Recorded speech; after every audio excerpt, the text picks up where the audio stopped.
kuya. Yeah. Oh, dilihin ni kuya, ha? Wow, thank you, ha? Tito. Oh my gosh. Pero syempre, una sa lahat, bumati muna kayo sa ating online squadmates. Yan. What's up, mga online squadmates? Nung umpisa, ang ganda eh.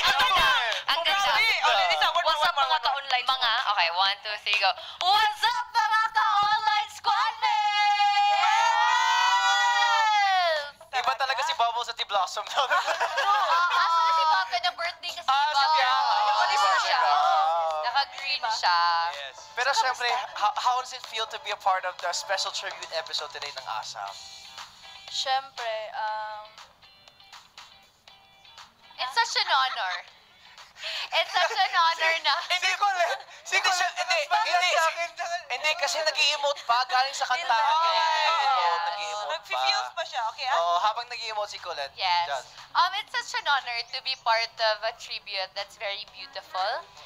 Miss Pelita Corrales really changed the industry in so many beautiful ways, may it be the acting industry and the music industry. So, to be part of it, with you and AC, of course, it was such an honor. Ikaw naman. Nakakakaba lang. Yes, actually. Sobrang nakakakaba. Pero naituwid natin congratulations sa atin. Ikaw naman, Colette.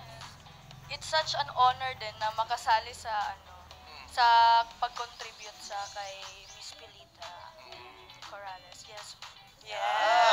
At syempre, kagaya ng question natin kay Fiang kanina, or tinanong ni Fiang sa sarili niya kanina, ang hashtag natin, syempre, hashtag ASAP Tribute. So, sino naman ang special, someone special sa buhay ninyo na gusto nyo bigyan ng tribute? Right now. Ako. For me, of course, I'd like to give a tribute to my dad. So everything na I'm doing, especially, I mean, the moment he passed away, lahat ng ginagawa ko, it's for him.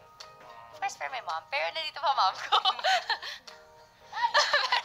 Yeah, for my dad. Nakulat ako biglang na.